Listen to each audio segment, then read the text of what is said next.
Hello, my name's Nigel. I'm a personal trainer, avid peloton rider and cyclist as well. I teach spinning classes at the same time. One of the most common pieces of information I get asked about is the peloton bike because I love it so much. And so I keep on giving the same bit of information all the time. So I'm going to make a video about it so I can just pass it along. So here you are. You've probably spoken to me. You're thinking about buying a peloton bike or you've just bought one.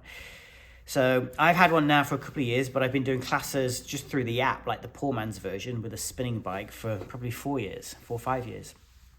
And in my opinion, I would never advise anybody to get any other piece of home equipment other than a Peloton bike. I've never seen people do the Peloton bike regularly, as much as the Peloton, home exercise as much as the Peloton bike. People buy equipment and then it just gathers dust or clothes. So I really like it. I like it a lot. I think their ecosphere and their classes are absolutely fantastic. And I think the best on the market, in my humble opinion.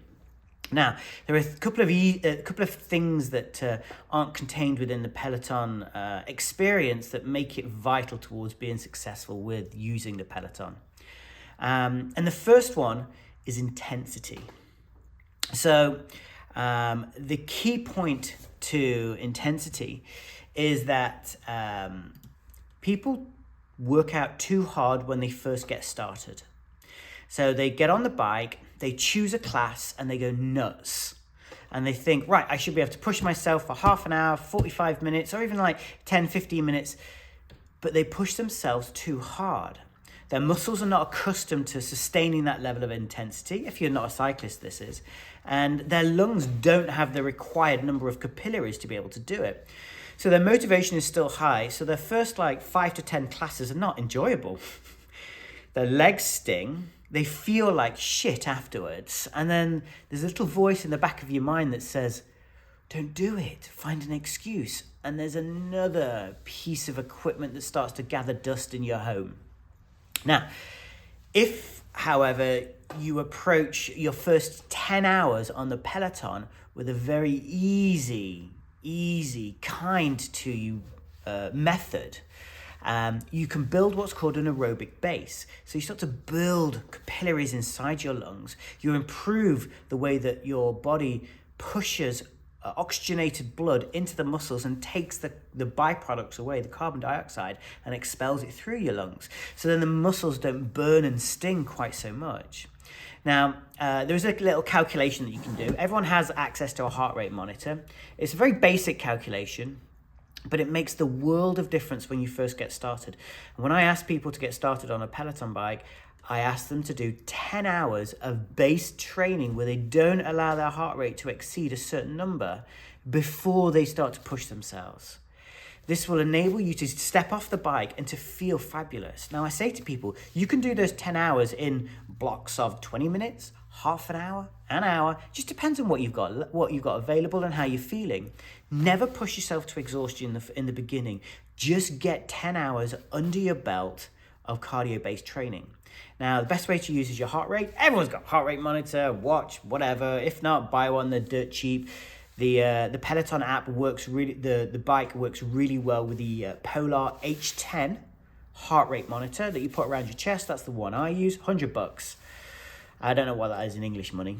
So, in order to find out how hard to work out, you just take your age. You take 220 minus your age. I'm 47 minus 47.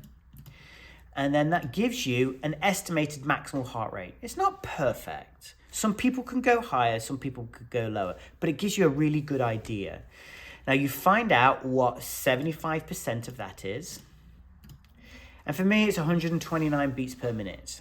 So I don't want to exceed 129 beats per minute for the first 10 hours if I'm either getting back into it or I'm brand new to the Peloton bike.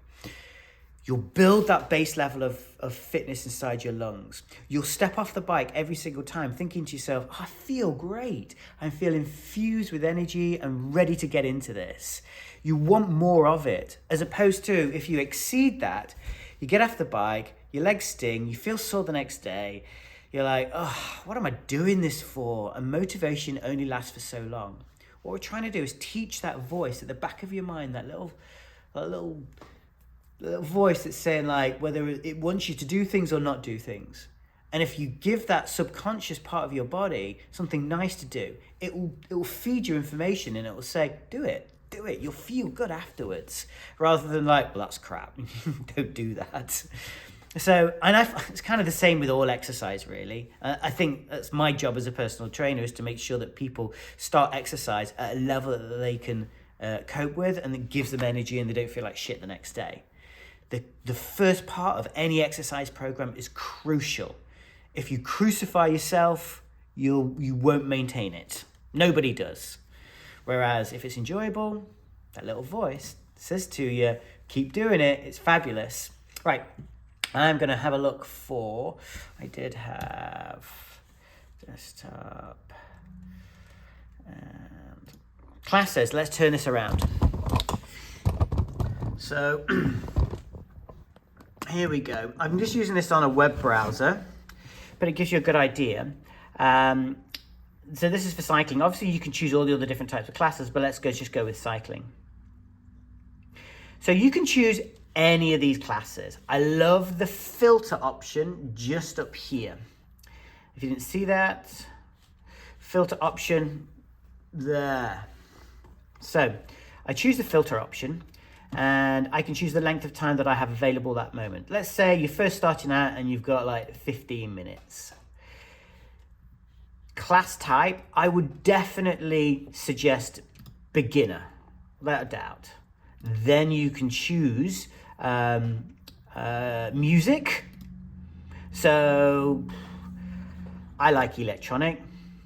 Oh, there's no 10-minute electronic classes. There's no 10-minute, 15-minute classes. What's going on? Not taken. Okay, let's go a little bit longer. 20-minute classes. All right, I've got 172 10-minute classes. And again, you can play around with it. Do they have it with electronic? Yeah, they do. 31 20-minute electronic classes. You can choose by the way instructor. And again, this is important. Play around, see who you like. I personally, I really like Kendall Toole, Olivia Amato, Matt Wilpers, and Christine DeCole. But I'll do all others. I'll try them, but they're my favorites. And I do all their classes first if they've got something available.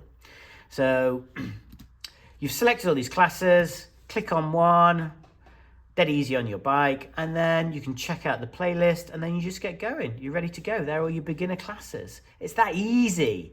And as long as you're sticking within your heart rate, you're good. Now, once you've completed 20 minutes of baseline cardio training, I'm just going to get rid of these filters, clear all good, then it really makes sense to get into the programs and to do power zone training. What power zone training does is you do a test first called an FTP test. Let's have a look. So I just type in FTP, see what comes up. All right, these are FTP. They're a 20-minute test where you gun it for 20 minutes. You've got FTP warm-ups as well. So you see these little warm-ups here, 15-minute warm-up. So always take a warm-up first. And once you've completed your warm-up, you can then select one of these people. This is, you can see I've done this one by Olivia a few times, and I take an FTP test every 6 weeks. What this does is it gives you a set of zones specific to you and your fitness. And then when you do power zone training rides, it gives you a dial across the bottom that says what zone you should be in. And it's genius. It's absolutely genius at making sure you're training at the correct level of intensity. So you do a warm-up, 20-minute test, and then it says, do you accept this? You click yes, and it changes all of your display on each of the classes that you do. And then you can do these FTP classes. So if I get out of here, right. So just turn this back around. So make sure you've got your 10 hours first of cardio baseline training at your 75% of your maximal heart rate. 220 minus your age, multiply that by 75, and then you get your maximal heart rate. It seems boring, and then once you've completed that, search for the FTP test, do the FTP tests. Then you can then make the majority of your rides the FTP workouts or the power zone workouts. And what they do is they stop you from training too hard. And I like to do a combination of endurance rides and threshold rides. I still go back and do some of the groove rides and the ones that aren't power zone rides, but I generally tend to work out too hard when I'm doing them. My cycling has become better since I've had a way of monitoring how hard I'm working with the FTP test and then the power zone. And I've actually got faster and I've got better endurance from training at an easier tempo. So on a weekly basis, I do 2 endurance workouts at an hour. And I can listen to a book, I can chit chat to people. So that's one of the choices, endurance rides. Then I'll do 2 either climb or interval rides. And I'll choose, and they're not FTP or power zone training rides. Sometimes I'll then do a threshold ride. So that's 4 rides I do per week. That's 3 hours of training on a bike. It's nothing. And then that has had a huge, vast difference on how I ride outside with other people. I can ride harder and faster for longer periods of time and feel better, and I recover faster from doing low-level endurance work. So 1 hour twice per week at endurance levels at zone 2 and zone 3 makes the biggest difference in the world, rather than just training as hard as you can all the time. The quality of your workouts improve. You feel powerful and strong all the way through.